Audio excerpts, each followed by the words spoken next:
5 minute में तूफानी अंदाज में अपनी 25 खबरें जारी। अब आपको दिखाएंगे 10 का दम। तमाम बड़ी खबरें आपके सामने रखेंगे। आपके साथ मैं हूं कंचन डोगरा। सबसे पहले जानिए अलीगढ़ की एक खबर। अलीगढ़ से एक वीडियो हो रहा है सोशल मीडिया पर वायरल, जहां पर इस वीडियो को वायरल करने के बाद दावा किया जा रहा है कि हिंदू कारोबारी मस्जिद में जाकर नमाज पढ़ रहे हैं।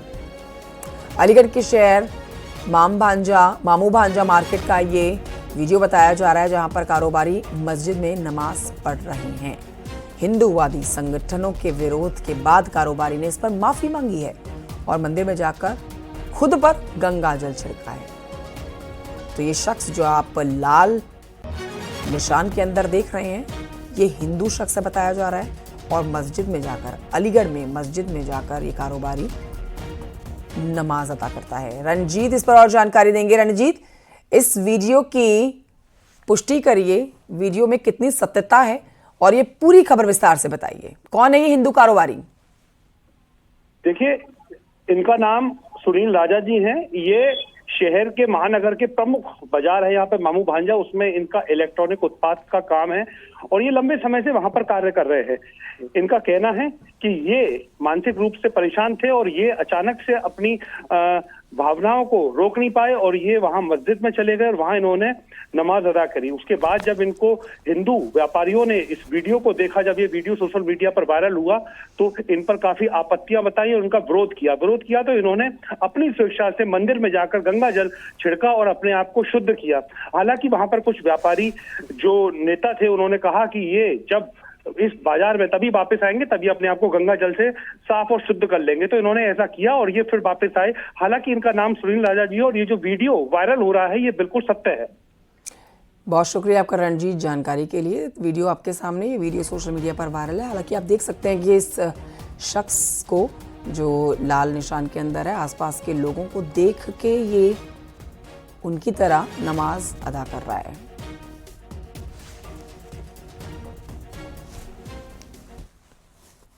आगे बढ़ते हैं, आपको बताते हैं हरियाणा की खबर, जहां पर रोहतक में सुपवा यूनिवर्सिटी में अफीम की खेती की खबर से हड़कंप मचा हुआ है। यूनिवर्सिटी परिसर में सैकड़ों अफीम के पौधे उगाए गए हैं। पुलिस मामले की जांच कर रही है। अफीम के पौधे पर डोडे में कट भी लगाया गया है। अफीम भी निकाली गई है। यूनिवर्सिटी में अफीम उगाने की शिकायत हरियाणा के गवर्नर को कुछ छात्रों ने दी। पौधे किसने उगाए, पुलिस हर एंगल से इस मामले की जांच कर रही है।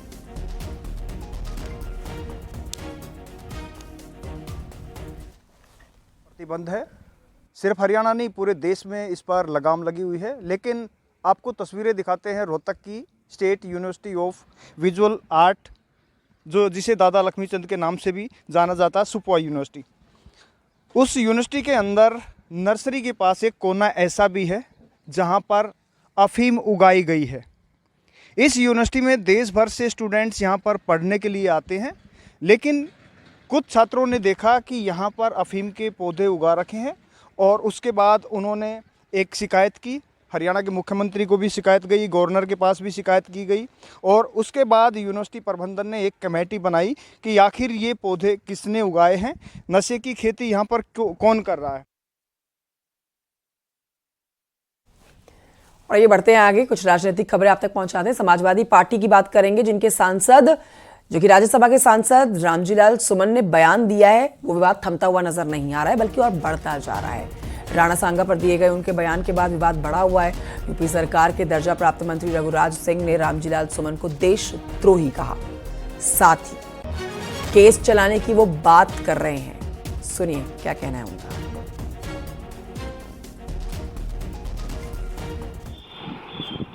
देश के राजपूतों की कहानी को पढ़ के वो कभी भी गुलाम नहीं हुए। तो हमारे देश की राजपूतों का इतिहास को पढ़ के कई देश ऐसे हैं जो गुलाम नहीं हुए, लेकिन हमारे ही लोगों ने हमको गुलाम करवाया। 600-700 साल मुगलों के, 200 साल अंग्रेजों के। डिवाइड एंड रूल वाली पॉलिसी ये तब भी थे ऐसे नपुंसक और आज भी हैं। इसी कारण ये देशद्रोही हैं। इन पे देशद्रोही का मुकदमा चलना चाहिए। खबर बरेली से अगली, जहां पर पुलिस ने हनी ट्रैप गैंग की सरगना मुन्नी, जिसका नाम है, उसे गिरफ्तार किया है। मुन्नी की गिरफ्तारी के लिए पुलिस की 2 टीमें लगी हुई थी। मुन्नी दिल्ली, देहरादून, चेन्नई के साथ कई जगहों पर अपनी लोकेशन बार बार बदल रही थी। मुन्नी अपने गैंग के साथ मिलकर डॉक्टर्स, उद्योगपति और टीचर्स को अपना निशाना बनाती थी। रेप का आरोप लगाकर ब्लैकमेलिंग करके वसूली करती थी। सर्विलांस की मदद से थाना बारादरी पुलिस ने मुन्नी को गिरफ्तार कर लिया। इसके पहले पुलिस मुन्नी के 4 साथियों को गिरफ्तार कर चुकी है। फिलहाल Bareilly police honey trap gang की लीडर मुन्नी से पूछताछ करने में जुटी है।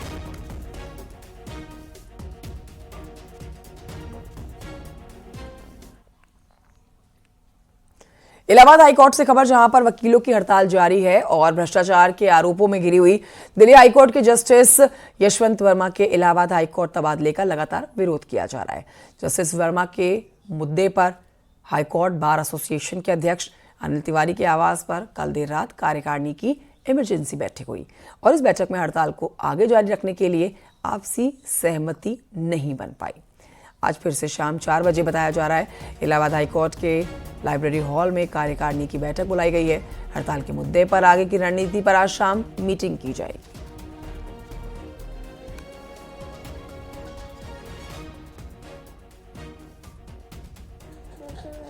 4 बजे library hall high court bar association के में ये मीटिंग पुनः आहूत की गई है। हम इसमें अपने सभी सीनियर्स को इनवाइट कर रहे हैं, सीनियर लॉयर्स को इनवाइट कर रहे हैं, जिनकी संख्या इलाहाबाद में कम से कम 60, 70, 80 के आसपास है। उन सबको हम इनवाइट कर रहे हैं। हम अपने सब एक्स ऑफिस बेरर को इनवाइट कर रहे हैं, और जिससे कि एक आम सहमति से हम कोई आगे की मोडस ऑपरेंडी हमारी इस प्रोटेस्ट की, क्या प्रोटेस्ट जारी रहेगा, लेकिन इस प्रोटेस्ट का मोडस ऑपरेंडी क्या होगा, ये फैसला हम कल शाम को एक लार्जर एग्जीक्यूटिव बॉडी की मीटिंग में लेने के बाद आप सबको सूचित करें। और आइए बढ़ते हैं आगे। ललितपुर की खबर आपको बताते हैं, जहां पुलिस ने छात्रा की हत्या के मामले में खुलासा कर दिया है। पुलिस ने छात्रा के पूर्व प्रेमी सोनू प्रजापति को गिरफ्तार किया है। आरोप है कि छात्रा के बात ना करने से ये शख्स नाराज था और नाराज होकर पूर्व प्रेमी ने 26 मार्च को घर में घुसकर छात्रा की गला दबाकर हत्या कर दी। घटना थाना बार के देवरान गांव की है। 11वीं की छात्रा का शव उसी के घर में पड़ा मिला है। पुलिस ने सर्विलांस की टीम मदद ली और यहां पर आरोपी को गिरफ्तार किया। पूछताछ में आरोपी ने छात्रा से उससे बात करना बंद करने की बात को कबूला और इसी बात से नाराज होकर उसने छात्रा की हत्या कर दी, इस बात को भी कबूला।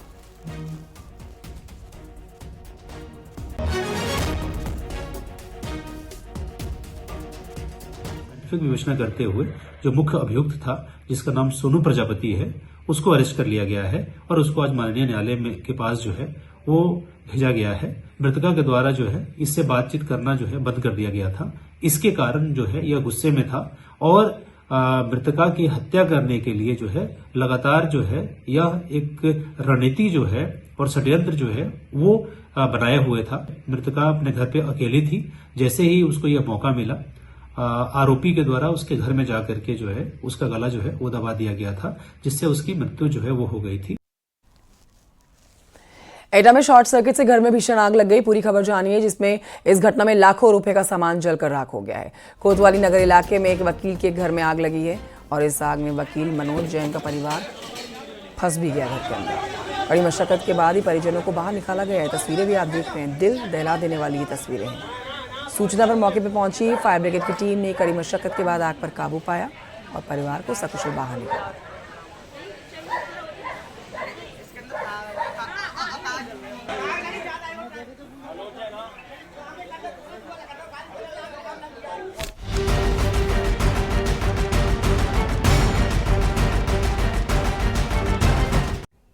सलमान खान की घड़ी पर विवाद छिड़ा हुआ है।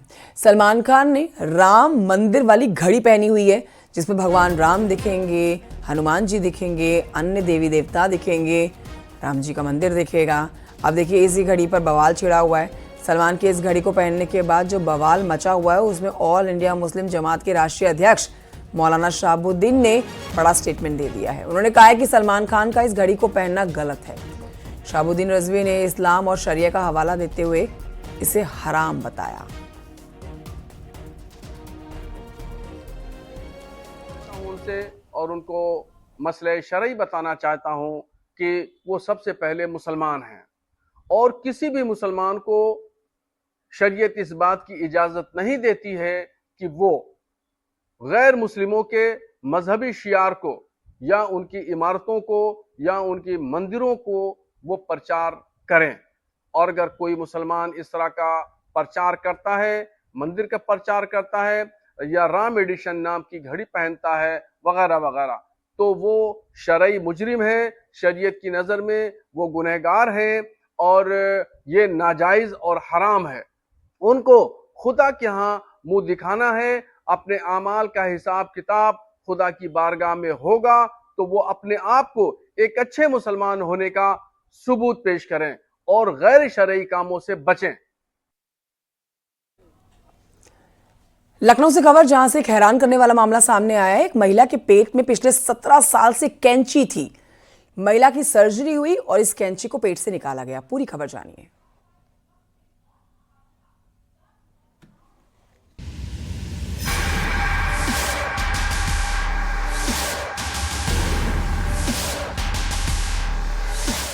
सत्रह साल पहले महिला का ऑपरेशन हुआ था, लेकिन उसे नहीं पता था कि 17 साल बाद उसे दोबारा ऑपरेशन करवाना पड़ेगा। लापरवाही का आलम ये था कि तब ऑपरेशन के दौरान महिला के पेट में डॉक्टर ने कैंची छोड़ दी।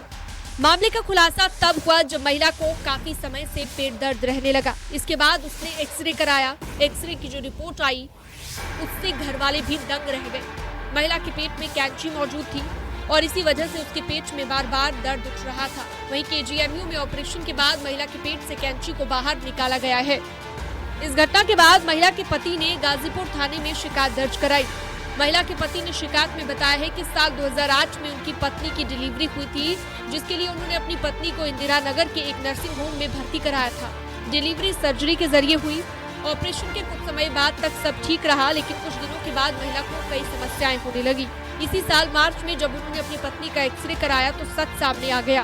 महिला के पति ने लापरवाही बरतने के लिए महिला डॉक्टर पर कार्रवाई की मांग उठाई है। Bureau report, news 18।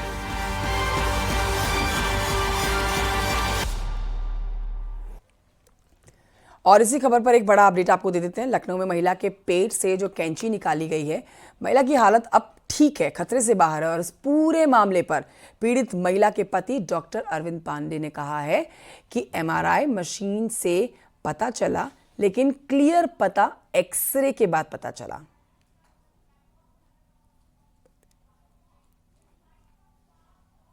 MRI machine नहीं ले रही थी, तो बार बार वो कह रहा था कि कुछ मेटल है, कुछ मेटल है। अब कुछ कपड़ों में था नहीं सब कुछ।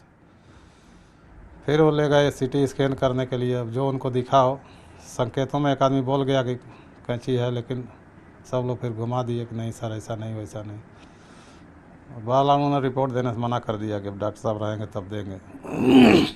हम लोग थोड़ा दबाव बनाए तो कहे सर अपना पैसा ले लीजिए। फिर दोपहर में पत्नी परेशान थी, मैं भी परेशान था, शंका हो गई थी, तो हम लोग गए इंदिरा नगर में CNS ट्रामा सेंटर है, डॉक्टर अशोक निराला वहाँ का। वहाँ गए, ड्यूटी डॉक्टर से दिखाया, चर्चा की, तो उन्होंने कहा एक्सरे करवा लीजिए। एक्सरे कराया। जो है एक्सरे वाला भी अचंभित हो रहा था कि बार बार पत्नी से पूछ रहा है कि आपके जेब में कैंची है, कैंची है। इन्होंने कहा नहीं जेब में नहीं है, हमको शंका है कि अंदर ही होगी। ललितपुर पुलिस ने अभियान चलाकर 12 वारंटियों को गिरफ्तार किया।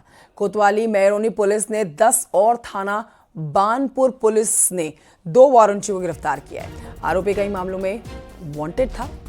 कोर्ट में पेश नहीं हुए थे लोग।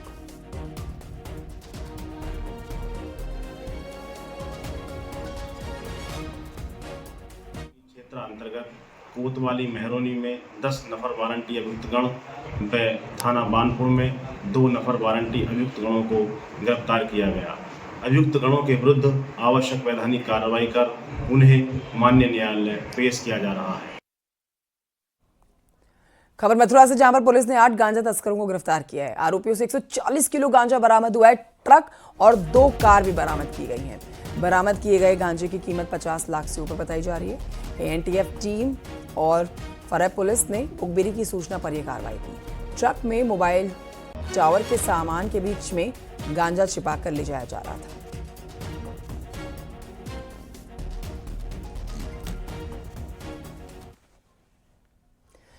उधर देवरिया में 2 रसोइयों ने पिछले करीब 15 साल से सरकारी स्कूल के कैंपस में कब्जा कर रखा है। स्कूल कैंपस में 2 टीन शेड डालकर कब्जा किया गया है। स्कूल में अवैध कब्जा होने की वजह से छात्र स्कूल के ग्राउंड में नहीं खेल पाते हैं।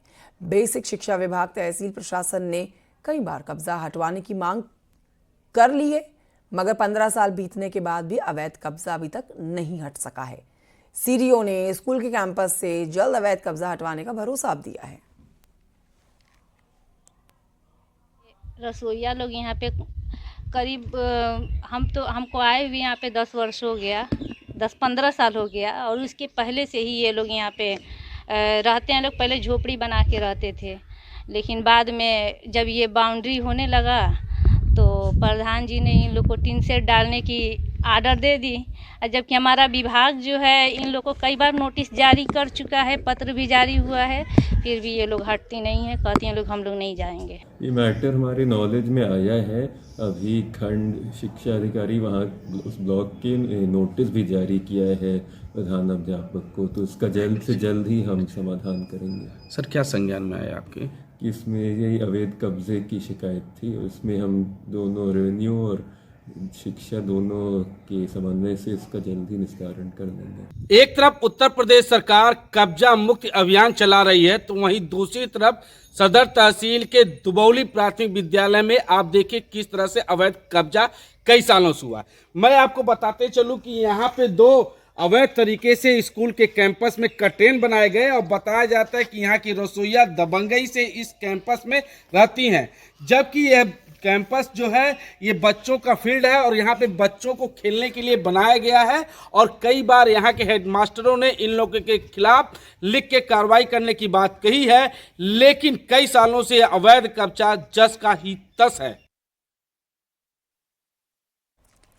अलीगढ़ से खबर, जहां पर पत्नी ने प्रेमी के साथ मिलकर पति को बेरहमी से पीटा है और इसका वीडियो भी एक सोशल मीडिया पर वायरल हो रहा है। ये वीडियो आपको दिखा रहे हैं सोशल मीडिया पर वायरल। पत्नी अपने प्रेमी के साथ मिलकर पति को पीट रही है और अब पत्नी के खिलाफ धारा 308 का मुकदमा दर्ज किया गया है। मुकदमा वापसी के लिए ही ये मारपीट की गई थी, जिसमें सड़क पर आकर हंगामा किया गया। घायल ने अपनी करोड़ों की जमीन हड़पने की कोशिश का आरोप लगाया है। ये घटना दिल्ली गेट थाना इलाके के नगला मसानी की है।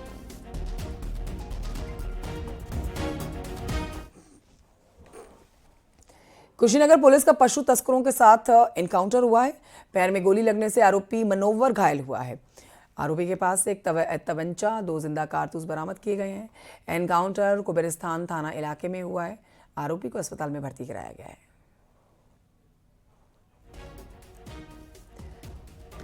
गाजियाबाद पुलिस का बदमाशों से एनकाउंटर हुआ। 2 बदमाश गोली लगने से घायल हुए। पुलिस ने 2 घायल बदमाशों के साथ कुल 4 लोगों को गिरफ्तार किया, जिनमें 2 घायल हुए और 2 पकड़ लिए गए हैं।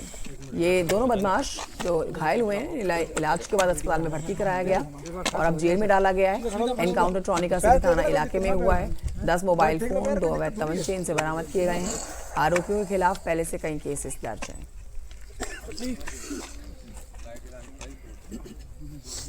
आवास विकास क्षेत्र में पेट्रोल पंप के पीछे लाया गया तो इन्हें वहां पर झाड़ियों में पहले से छुपा रखी तमंचा निकालकर इन्होंने जान से मारने की नियत से पुलिस पर फायर कर दिया।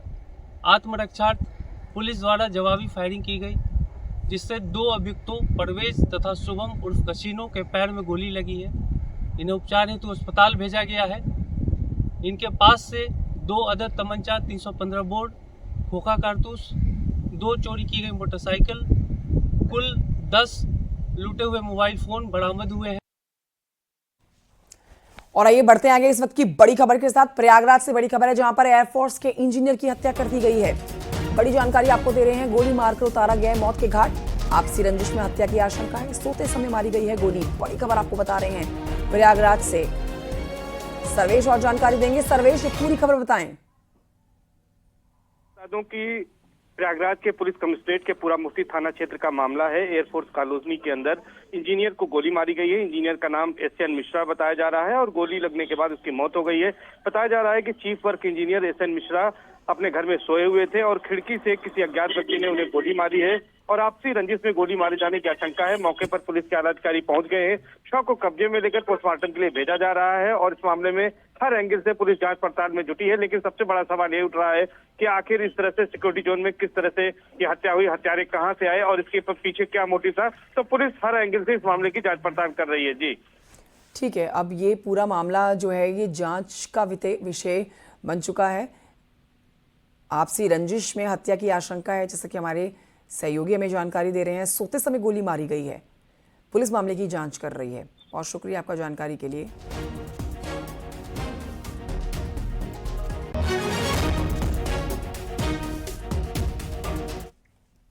वाराणसी में पर्यटक जल्द ही डॉल्फिन सफारी का मजा ले सकते हैं और इसके लिए वन विभाग ने पूरा प्लान तैयार कर लिया है। वाराणसी के कैथी से ठकवा गांव के बीच में पर्यटक गंगा की गोद में डॉल्फिन की अटखेलियों को बहुत ही करीब से देख पाएंगे। गंगा जल की गुणवत्ता में सुधार के बाद डॉल्फिन की संख्या बढ़ गई है। डॉल्फिन को देखने के लिए सैलानी नाव में सवार होकर यहाँ पर सैर करते हैं। अब इसके ऊपर प्रॉपर तैयारी की जा रही है। वाराणसी के कैथी से ठकवा गांव के बीच में डॉल्फिन की जो संख्या बताई जा रही है वो 50 से 60 बताई जा रही है।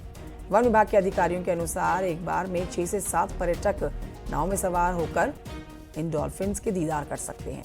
गंगा में डॉल्फिन विलुप्ति की कगार पर थी, मगर पानी की गुणवत्ता में सुधार होने की वजह से अब एक बार फिर से इनकी संख्या में इजाफा हुआ है।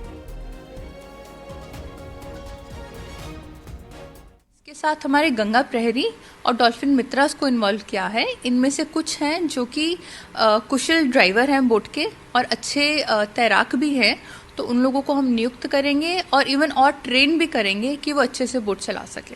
कितना असर पड़ेगा काशी के पर्यटक पे? आई होप इसमें एटलीस्ट ढकवा पॉइंट का जो टूरिज्म है वो इंक्रीज होगा, क्योंकि डॉल्फिन साइटिंग्स के लिए मुझे लगता है इतना अभी टूरिज्म आया नहीं है, जबकि डॉल्फिन साइटिंग्स बहुत अच्छी पाई जाती हैं। तो आई होप अगर 1-2 लोग जाएंगे, धीरे धीरे ये चीज़ बढ़ेगी और लोग और आएंगे देखने। और इन्हीं खबरों के साथ वक्त एक छोटे से ब्रेक का है, कहीं मत जाइए। जल्द लौट रहे हैं हेडलाइंस और पहाड़ की खबरों के साथ।